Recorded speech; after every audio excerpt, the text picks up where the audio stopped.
The Tiger train keeps rolling down the tracks as the Tucker boys soccer team looks for another victory at the Palace on Param. Welcome to SportsWire. I'm Will Catterley. So far, it has been an excellent year for Tucker guys soccer. Already 4-1 on the season, the Tigers were fresh off a big victory at Deep Run, and they were hoping to duplicate that success back at home, where they'd play host to Glen Allen. This would be the second meeting between Glen Allen and Tucker. Tigers took the first matchup on the road, 1-0. In the rematch, Tigers, plenty of chances early and often. The corner just goes wide. And then the breakaway, great opportunity, fires. Oh, he just hit it too high, and he knows he had a chance. No score, still first half. More opportunities, corner from the other corner, if you will.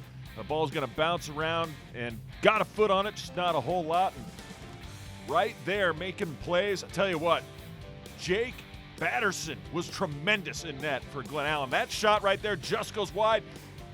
Jags an opportunity to be the first one on the board. Still no score. Still in the first. Oh my goodness! What a stop by Batterson as he bats it away. And Tucker just can't believe they're not on the scoreboard. Still no score. Tigers again with an opportunity, and oh, that one just goes high. My goodness gracious, he knows that one got away from him. So, anybody's game, and you know, when you don't take advantage of your opportunities in soccer, just like, well, any sport, but particularly soccer, as Batterson would make another awesome save right there, well, give teams a chance to win the game. The other side being Glen Allen. Great opportunity here. That one just goes wide, and yeah, a lot of action for no goals, right? No score. Well, there was a penalty called in the box. So second half, Tucker with a chance. Batterson says no, and that ball on the rebound trickles out of play. Still no score. That wouldn't last long. Another chance. He shoots, he scores!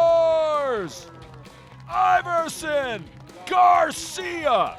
And Iverson, Jerry Garcia, nets Tucker a 1-0 lead on the foul that occurred just outside of the box. Moments later, Tucker looking for a twofer. Be a 2-goal lead. Chance here. I mean, he's double-teamed, he's triple-teamed, fires it out. Batterson is there with another tremendous save for Glen Allen. Really important key moment coming up right here. Watch what happens. Glen Allen looking for the equalizer. Nice ball in, and the rebound. Oh, my goodness, it looked like the forward got tackled in the box, but no foul called. Would have been a PK instead. Minutes later, it's a breakaway for guess who? Iverson, Jerry Garcia, he shoots, he scores! Goal, Tucker! That would make it 2-0 Tigers, and they can taste it. Looking for yet another win. Their only loss, 2-1 final against Mills Godwin. That's a great team, are the Godwin Eagles. That shot trickles in. Batterson couldn't stop that one. This time it goes off the boot of Donnie Hernandez. So maybe that call in the box that Glen Allen had a shot on, maybe that doesn't come into play as much because the Tigers put 3 up in the second half and they win it. 3-0, your final. Meanwhile, at Mills Godwin, the Lady Eagles lacrosse team went into Monday night undefeated at 5-0 on the year. And that even includes a massive win against the defending state champs and rivals Douglas Freeman. Godwin, of course, would love nothing more than to improve to 6-0 when they battled Clover Hill. So to Godwin High School we go. Eagles already have landed up 1-0 against the Cavaliers. And she shoots, she scores, she puts the biscuit in the basket. All that good stuff. Anna Grace Richards. And it's 2-0 Eagles. Eagles fly, and they would soar in this one. Soar and score. Check out how easy squeezy, lemon peasy they make this look. Whoop. Fires, finds a back of the net. She shoots, she scores. Ariana Crowley. It is 3-0 Godwin. Still in the first half. 10:32 go. More Eagles. You want more scoring? You got it. Going low. She fires, finds a back of that. She shoots, she scores. Lakeland Boston doing the honors. It wasn't all Godwin, though. Well, about 99% Godwin. But Clover Hill get on the board themselves. She shoots, she scores. Catherine Gamachi gets the Cavaliers on the scoreboard. But the Eagles would respond as they would all night. Didn't have to respond to many goals by Clover Hill. Godwin going to go ahead and score anyway. Firing, finding the back of the net. It's Anna Grace Richards once again. She would tally plenty of goals in this one. Then right off the restart, fresh off a penalty, fires, finds the back of the net. This time it's Kenzie Bananas Foster. She shoots, she scores. She had plenty of goals as well. Godwin up 6-1, 7:24 to go in the first. Yeah, already up 6-1. How about some defense leading the offense? The steal, she's got it. And then the pass, and then the finish. Beautiful and well-executed defense leading to offense, leading to a goal. It's Lakeland Boston again.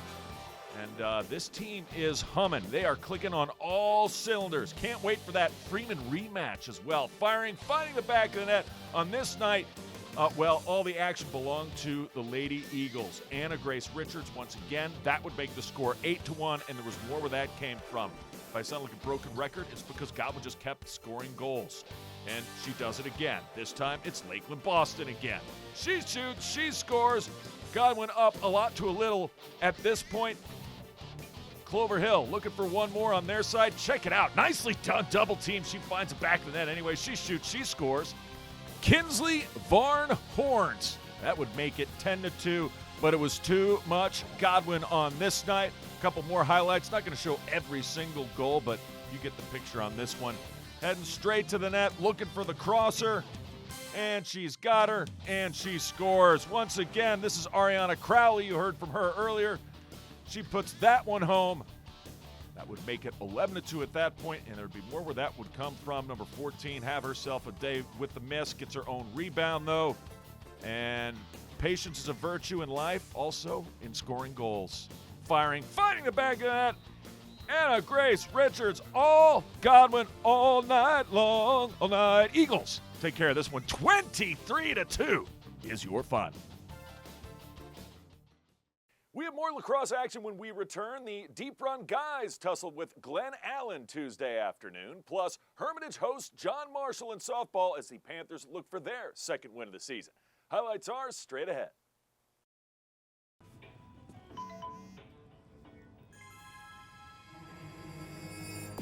Hey!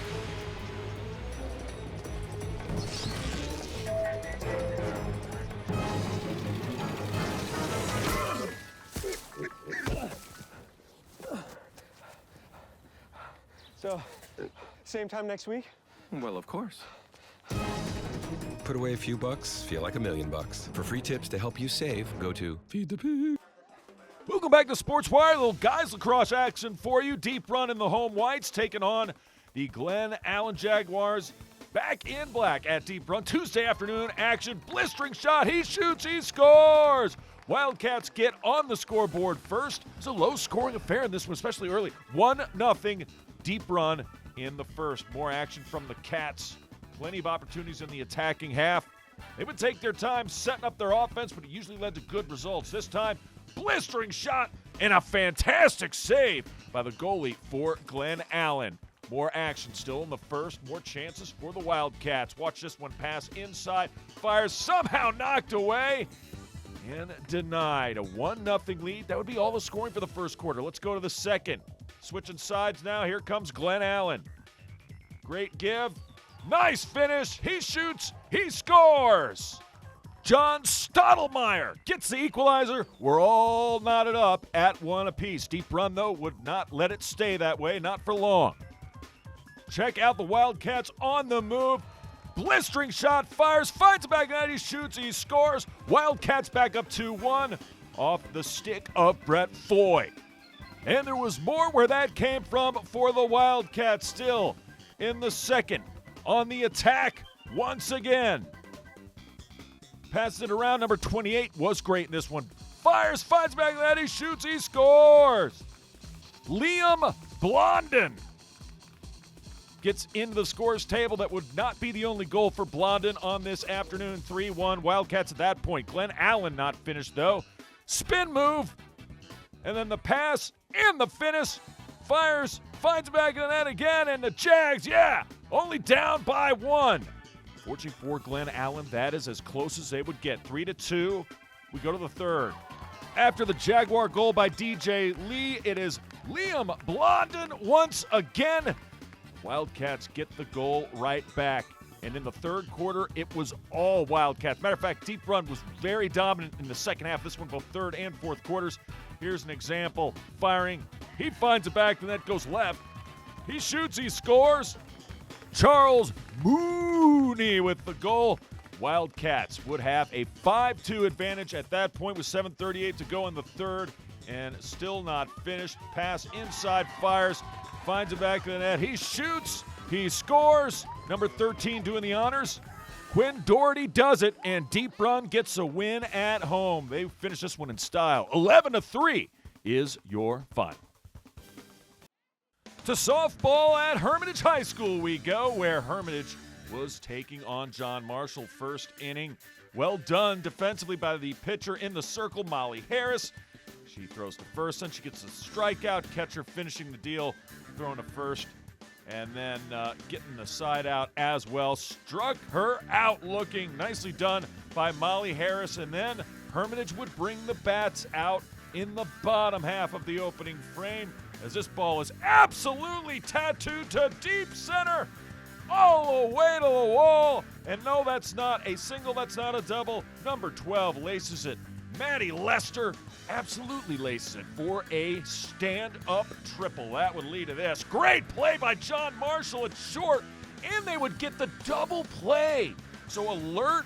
First of all, great athleticism to make the catch, and then great job being alert, firing back to first to get the out. Then, runner gets home on the passed ball or wild pitch. Not sure which way they scored it. That made it 1-0. Next inning, more from Hermitage. Actually, still same inning. That dog will hunt. Base hit and an RBI double. Yep, we see a high.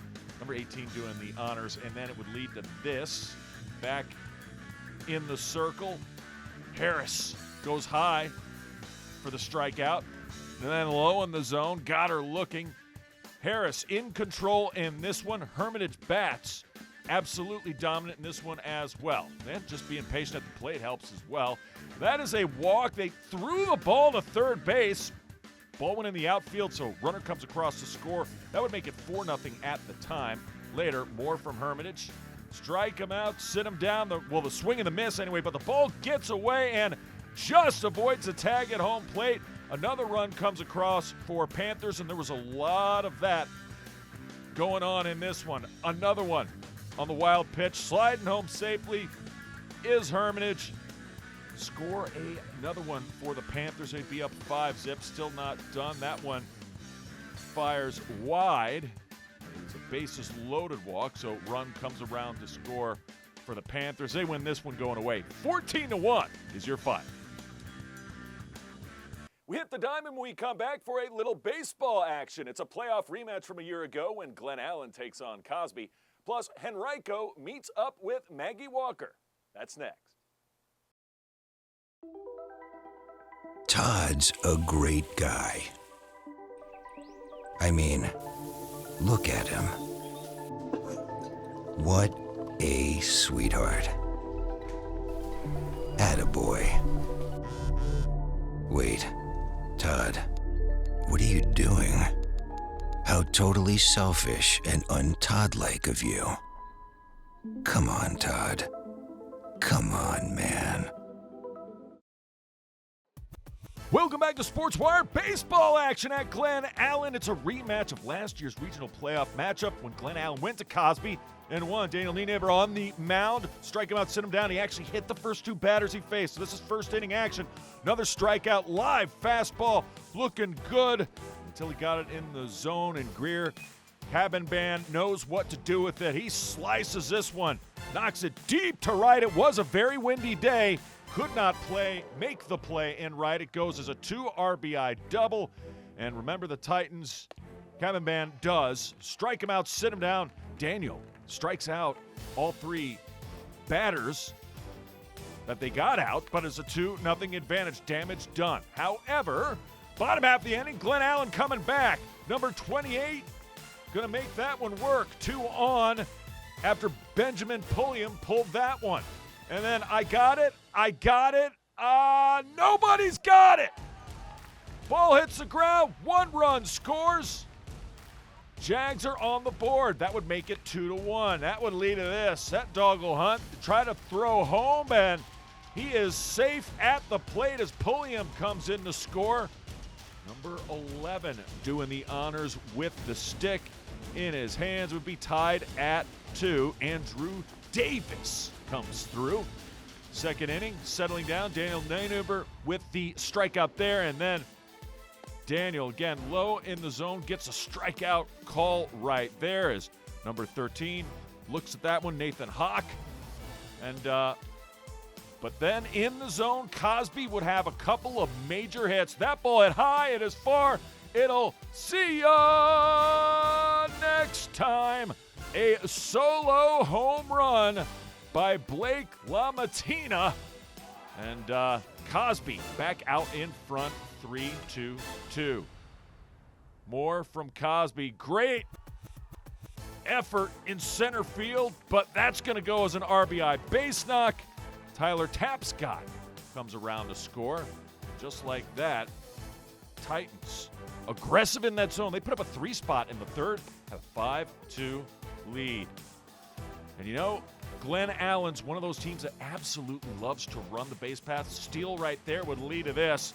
That dog will hunt. It's a base hit to left for number 5, Cameron Taylor.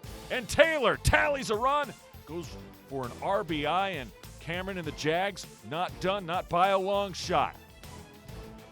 More running. Great base running by Glen Allen. It puts defenses in a pickle, to say the least, would lead to this. High and deep, and if it was warmer, I think that would have gone out. Unfortunately for Glen Allen, about 20 feet too short. Still works the sac fly, however, so gets the job done. Run comes across score, 5-4 after 4. Jags would go to the bullpen, and then Glen Allen would get roasted by that ball high, deep. It'll see you next time. A grand slam, grand salami, home run. Glen Allen got all the way within 1 run, but then the grand slam from Greer Cabin Band puts Cosby in the lead, and they would hold on. 9-5 is your final. To Henrico we go. Strike him out, send him down. Warriors come out and play. They're taking on the Maggie Walker Green Dragons, and that ball is hit high and deep to left. Left fielder can't quite make the play. Maggie Walker, this first inning highlights with a chance early. Carson Holbert with the hit there, and then Howard Dunn absolutely drills that one to the wall. That brings home a run. Dragons breathing fire, up 1-0 off the RBI double by Dunn. More from the Maggie Walker bats. That'll find a hole in left center. That brings home 1 run. Goes as an RBI base knock. The Dragons would score 3 in the inning, and then strike him out, sit him down. Pitcher had a pretty good day himself. Then back to the second. Good-looking strikeout pitch right there. Henrico starter, not bad in this one in the strike zone. He threw a lot of strikes, and he got a couple of strikeouts, and a nice play in center to boot. Got a couple nice defensive plays, but Maggie Walker had their bats going where Henrico did not. Number 19 was pretty good on the mound as well. Gets this grounder. It's going to work Henrico's way, though. Charlie Fetter's on the mound here. That goes as an infield hit. Long throw from third to first, but Fetter gets the strike out. Does not get the runner at second. That's as close as Henrico would get early in this ballgame to score. Strike him out, set him down. And Maggie Walker would get things going with a walk themselves. Starting pitcher helping himself. Bases full of Dragons. That would lead to this.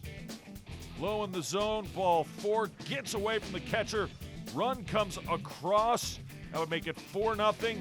And then, well, it just happened a couple of times. Dragons take advantage with the bases full. Station-to-station baseball. Another run comes around to score. It was all Maggie Walker in this one, as that's going to eat up the second baseman. Another run comes across, and the Dragons were not done scoring in this one as they go on the road to get the win 18-1 is your fun. Remember, if you have questions or comments about the show, just send me an email to this address, sportswire@henrico.k12.va.us. And you can always follow us on X and watch episodes on YouTube. I can't wait to see ya next time on Sportswire.